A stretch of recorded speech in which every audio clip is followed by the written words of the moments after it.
les violences intrafamiliales et les violences sexuelles restent encore très préoccupantes. Nous avons mis en place des dispositifs d'accueil dans les commissariats qui sont très branchés sur les services sociaux pour accueillir les femmes victimes de violences notamment et gérer leur situation. Ce sont toujours les collectivités qui cofinancent ces postes. C'est aussi les collectivités, on travaille avec le Conseil général, avec les communes, pour justement faire en sorte qu'il n'y ait plus de réticence au dépôt de plainte, mais que dès que le dépôt de plainte a été fait, il y a un travail qui se fasse immédiatement pour séparer les deux conjoints, pour mettre à l'abri la femme et les enfants, parce que souvent il y a des enfants qui sont... ou l'homme, mais c'est plus difficile. C'est parfois plus difficile de sortir l'homme de son logement parce que pour le problème juridique, il est titulaire du bail, etc. Donc, en revanche, il y a des moyens aujourd'hui qui existent, d'abord pour constater la plainte, pour la confirmer et sur les violences, pour vérifier et pour que la plainte soit vraiment formalisée, et ensuite traiter la famille et faire en sorte qu'elle puisse se reconstruire dans un système. Et ça, ces dispositifs-là sont très importants. Elles ne sont pas encore diffusées sur tout le département et on essaye de le mettre en place, mais pour nous, c'est majeur. Il n'y avait pas trop de difficultés pour reloger les femmes, enfants quand vous avez, vous les retrouvez brutalement, il faut les mettre en sécurité. Moi, je me rappelle à l'époque où on devait traiter ces problèmes, on avait souvent la difficulté de trouver un logement en urgence. On travaille avec des associations aujourd'hui qui construisent avec notamment des aides au logement, des logements d'insertion et des logements d'urgence qui nous permettent de maintenir pendant 1 mois, 2 mois, 3 mois une famille le temps de se retourner et de trouver des situations plus pérennes. Parce que derrière, souvent, il y a des situations fortes. La femme ne travaille pas forcément. Il faut rentrer dans un processus de formation, de mise à l'emploi. Donc c'est compliqué, ce sont des situations compliquées, mais il faut que les victimes sachent qu'elles peuvent trouver des solutions et que la peur ne les empêche pas de partir. Je veux dire, ceci est majeur pour nous. Oui. Juste un point sur la sécurité routière, puisque les chiffres sont apparemment très bons. C'est l'effet radar ? Ils ont été très mauvais pendant un temps. J'ai cru que c'était très mauvais là, donc si j'ai eu une mauvaise information. Non, nous avons eu un début de l'année très difficile parce que notamment avec des accidents avec des morts nombreux. Et donc nous avions très largement dépassé dans les 5 premiers mois de l'année, je dirais, les statistiques de l'année dernière. Donc nous avons mis en place non seulement les effets radars, mais nous avons mis en place des mesures très dissuasives avec des contrôles routiers systématiques, avec des blocages de rue, de routes conjoints entre gendarmerie et police. Nous avons essayé de faire des barrages, c'est-à-dire que nous arrêtions et contrôlions systématiquement tous les véhicules sur un itinéraire. Et ceci, je pense, nous avons mis en place un certain nombre de mesures, puisque nous avions une vraie problématique de motos. Puisque sur la moitié, le tiers des morts sont des morts sur 2 roues. Et je reste persuadé que la remontée de fil, même si, en tout cas à grande vitesse, sur des routes est dangereuse, parce que, et notamment nous avons eu des accidents, non seulement de motos de motocyclistes qui ne géraient pas leur vitesse, et notamment sur des engins sur lesquels j'appelle l'attention, ce sont les scooters à 3 roues, qui sont aujourd'hui conduits avec des gens qui n'ont pas mis de voiture, mais qui sont des motos à de grandes puissances, puisqu'on peut avoir des 400 cm3, voire plus, sur ce type de moto, et ce sont des vraies motos et des vrais engins qui doivent avoir un apprentissage. Et la plupart de ces conducteurs n'ont pas d'apprentissage ils sont soumis à la même réglementation que les 125. Donc, nous sommes extrêmement vigilants là-dessus. Nous faisons beaucoup de prévention également sur les motos. Donc, aujourd'hui, pour répondre à votre question, nous avons retrouvé le chemin de la vertu. Et donc, nous sommes... Si ces derniers jours de décembre nous sont favorables, nous serons à un chiffre équivalent. Marquez, si vous bloquez souvent les routes, c'est vrai qu'à l'arrêt, les véhicules ne pourront pas déclencher d'accident. À part les motos, peut-être, en montant les fils à l'arrêt. Moins il y a d'accidents. Voilà, c'est vrai. On va passer au volet économique. Quelques chiffres. Du côté de Versailles, le taux de chômage est de 6%. Dans le Menton, on est un peu plus de 12%. Dans certains quartiers, on frôle les 40 voire 50%. Quelles mesures le gouvernement, quelles mesures le préfet que vous êtes va essayer de mettre en place pour que les choses se rééquilibrent ou qu'au moins dans les quartiers on ait un peu moins de chômage? D'abord, je voudrais dire que la situation globale de l'économie des Yvelines reste privilégiée par rapport à beaucoup d'autres départements. Nous avons un taux moyen de 7,5%. Je ne dis pas qu'il faut s'en réjouir, Mais je dis que malgré tout, nous avons un tissu économique encore extrêmement dense. Nous avons beaucoup d'entreprises qui fonctionnent, même si elles ont aujourd'hui des difficultés que nous accompagnons, et notamment des difficultés de trésorerie, parce qu'il y a un certain nombre de mesures gouvernementales et avec des tempos différents, et notamment une des mesures phares du gouvernement qui est le crédit d'impôt compétitivité emploi ne se verra véritablement dans les comptes des entreprises qu'à partir du mois de juin, et donc et qui sera un vrai effet de trésorerie et un vrai effet d'impulsion des entreprises. Donc il y a encore un peu de temps pour aider les entreprises à passer ce cap. Nous le faisons directement, notamment avec l'ensemble des services de l'État et la commission des chefs de services financiers, parce que nous aidons les trésoreries, et j'appelle les entreprises qui ont des difficultés à se rapprocher de nous pour avoir des délais de paiement de leurs dettes fiscales et sociales. Je pense qu'il est important d'aider les entreprises à passer ce cap. Deuxièmement, nous avons également une offre sur l'emploi qui est majeure, puisque quand on regarde les chiffres de l'emploi, nous avons aujourd'hui un problème réel sur l'emploi des jeunes et d'ailleurs un problème également concomitant sur l'emploi des seniors. Donc sur l'emploi des jeunes, avec les missions locales, et notamment celle du Mantois qui fait un travail formidable, nous travaillons sur évidemment la mise à l'emploi, notamment au travers des emplois aidés et des emplois d'avenir, les jeunes. Nous avons fait 1202 emplois d'avenir exactement aujourd'hui dans les Yvelines, dont plus de 236 je crois sur Mantes. Ces emplois d'avenir, ce sont des vrais emplois qui s'associent à une formation avec un tutorat, et ce sont des vraies solutions pour éviter que des jeunes se retrouvent aujourd'hui sans réel travail pendant 6 mois, 1 an. Et je pense que nous avons un vrai devoir collectif de solidarité autour de ça. On ne peut pas laisser un jeune sans emploi trop longtemps parce qu'il désespère, parce qu'il se trouve en situation d'échec, et que derrière, après, lorsque la crise passera, parce que la crise va passer, qui de nous peut imaginer que la 5e puissance du monde ne rebondisse pas ?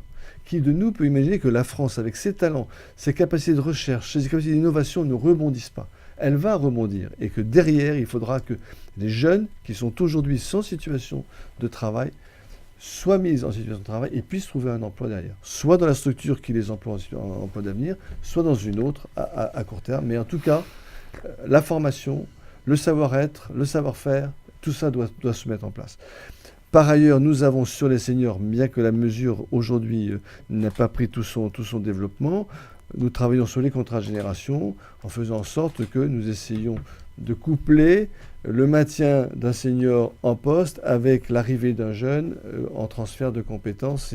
Alors, pour l'instant, cette mesure n'a pas encore pris tout son essor, mais néanmoins, nous avons fait un peu plus d'une centaine dans le département et nous continuons à travailler là-dessus avec la directe.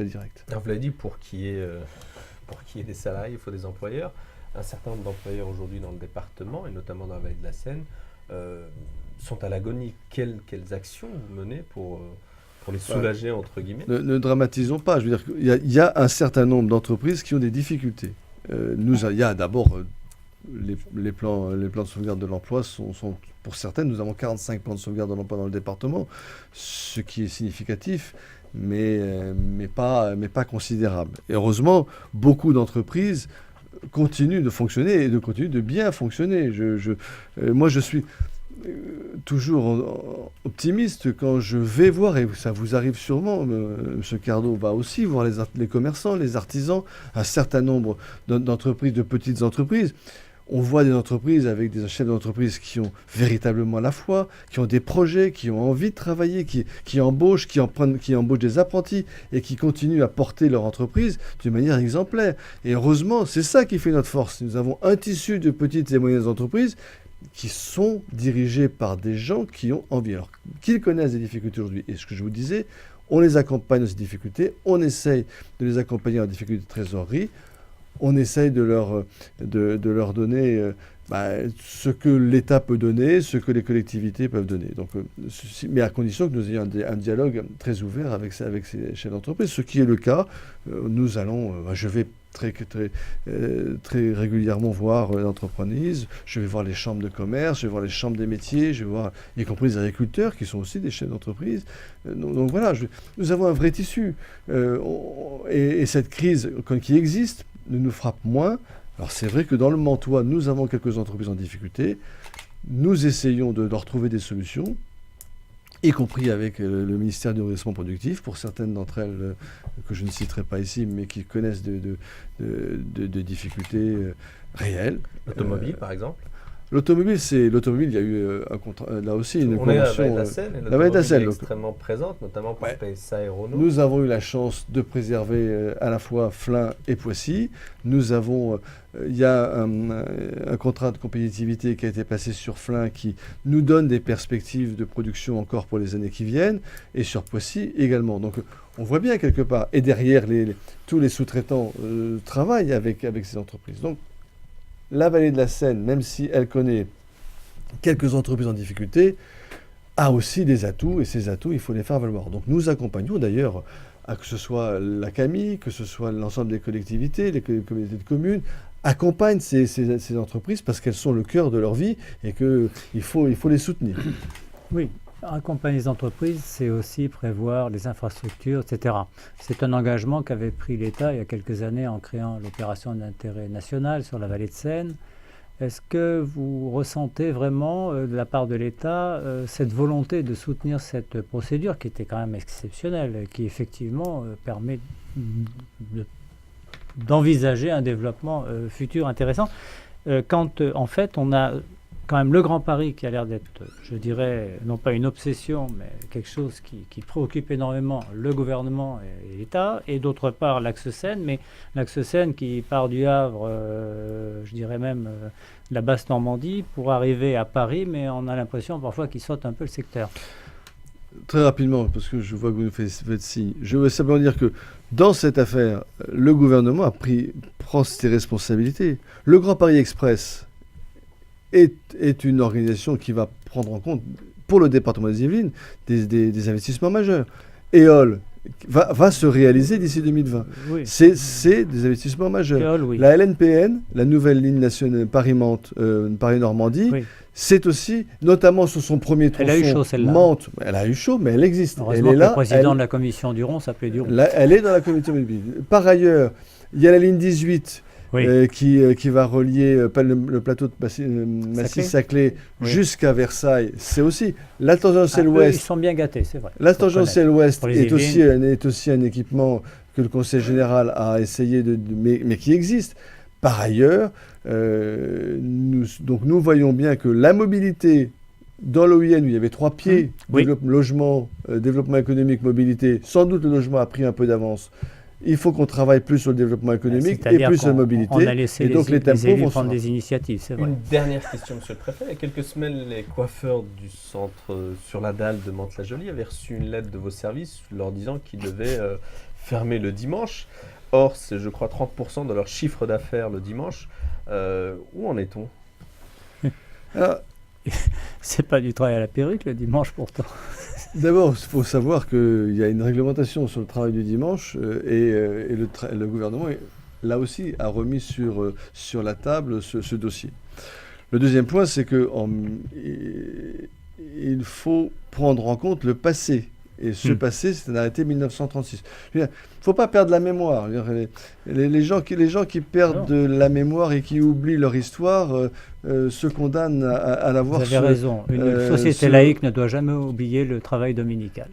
Non, c'est pas ça ce que je veux dire. C'est que le travail dominical, parce que c'est le dimanche, c'est quand même issu des luttes ouvrières. Et nous avons eu quand même le repos le repos hebdomadaire est issu de luttes ouvrières. Et dans ces luttes ouvrières, elles ont été parfois extrêmement dures, extrêmement difficiles. C'était un vrai acquis social. Alors on peut revenir sur tous les acquis sociaux. On peut tout déréguler. On peut tout changer sous prétexte que la société a changé. Mais simplement pour dire que si quelques-uns doivent travailler le dimanche, c'est que pour beaucoup d'autres puissent consommer le dimanche parce qu'eux ne travaillent pas. On l'a dérégulé juste s'il vous plaît, parce qu'il ne reste plus beaucoup de temps. Donc je dis simplement que c'est une règle qui a été faite en 1936. C'est un accord professionnel de 1936. Oui. Qui dit accord professionnel dit que s'il faut le changer, il faut qu'il y ait un accord de la profession. Donc nous travaillerons avec la profession pour voir comment on peut modifier éventuellement cette règle. Elle avait deux choses. D'abord, donner un repos effectivement aux coiffeurs et surtout éviter les distorsions de concurrence pour faire en sorte que les gens travaillent à peu près au même moment, en même temps. Donc, et pendant l'ouverture de ce débat, nous allons en janvier faire une réunion avec l'ensemble des professionnels, voir comment cet arrêté de 36 qui ne s'applique pas que dans le département des Yvelines, mais dans les 3 départements de l'ex-Seine-et-Oise et dans d'autres départements d'ailleurs de la région de France, et d'ailleurs je peux dire probablement en France entière, puisque les coiffeurs sont quasiment tous fermés le dimanche en France entière. Donc on voit bien que comment traiter 5 coiffeurs du Val-Fouré à l'aune des centaines de coiffeurs des Yvelines, c'est un sujet. J'ai bien entendu ce qu'ils disaient, je les ai rencontrés quand je suis venu à Mantes. Je me suis engagé à ouvrir la discussion avec les coiffeurs et avec la profession et avec la Chambre des métiers. Je le ferai au début de l'année. Les coiffeurs sont à l'arrêt, si je puis dire. Merci Françoise, merci Pierre, merci Monsieur le Préfet de vous être déplacé jusqu'à nos locaux. Margot, je vous rends l'antenne si vous voulez bien. Je crois qu'elle n'est pas avec nous, donc on peut peut-être continuer. On va peut-être continuer. Margot, on vous rend l'antenne. On voulait parler des IDSP, du Mali, tout ça, on n'a pas réussi.